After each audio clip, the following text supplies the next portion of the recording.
Les adeptes du Longe-Côte adorent, et c'est à Saint-Jean-de-Mont-en-Vendée que l'on trouve le club le plus fréquenté de France. 1200 membres sont inscrits, 300 pratiquent chaque semaine cette activité, quelle que soit la saison. Jeunes et moins jeunes apprécient tout particulièrement après les confinements.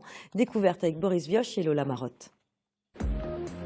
Le soleil est au rendez-vous et la mer, elle, est plutôt calme pour cette séance de Longe-Côte. Aujourd'hui, au club de Saint-Jean-de-Mont, l'on bat des records de fréquentation, une cinquantaine d'inscrits pour une heure de sport intense. Et avant tout effort, nécessité de s'échauffer.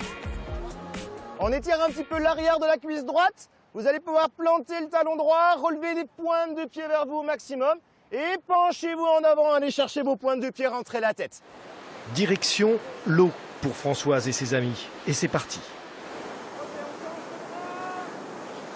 À 75 ans et des broutilles, celle-ci soigne ses petits problèmes de santé. Grâce à ce sport, les bienfaits sont presque instantanés et visibles. Ça fait 4 ans que j'ai démarré et ça m'a fait du bien au début. Je suis venue parce que j'avais beaucoup de douleurs. Et après j'ai pris goût et maintenant je viens pour le plaisir. Le Longe-Côte n'est pas une simple promenade, les pieds dans l'eau. Les gestes sont techniques et l'effort constant. Les articulations et les muscles du dos sont constamment sollicités et le poids du corps, lui, est soulagé par l'eau de mer. Le Longe-Côte, on marche toujours avec de l'eau au minimum au nombril et au maximum au sternum, pas en dessous du nombril, pour que les lombaires, le bas du dos soient protégés. C'est extrêmement important.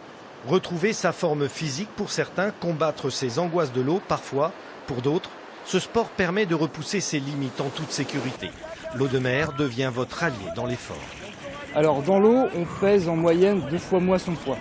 Donc quand on a déjà des problèmes de dos, des problèmes de cervical, des problèmes de genoux, qui vont compresser aussi les disques intervertébraux, c'est vraiment un soulagement même d'évoluer, de progresser dans l'eau. En plus, ça masse les articulations, le froid est anesthésiant, il n'y a que des bénéfices. 3 km par séance pendant 1 heure, ce qui demande 3 fois plus d'efforts que sur la terre ferme, lors d'une marche nordique par exemple. Avec le courant aussi, il faut forcer beaucoup sur les jambes. Donc voilà, c'est ça qui est dur. C'est les jambes qui travaillent? Oui, beaucoup. Surtout les chevilles. Parce que dans le sable, c'est compliqué d'avancer.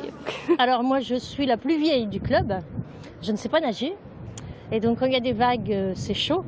Mais vraiment, les bons coachs que l'on a m'ont appris à conjurer la peur des vagues. Et vraiment, c'est un bonheur de venir ici. Le club de Longe-Côte reçoit en ce moment pas moins de 300 personnes chaque semaine, et cela avant les périodes estivales. Cet été, 400 personnes chaque semaine sont attendues sur la plage.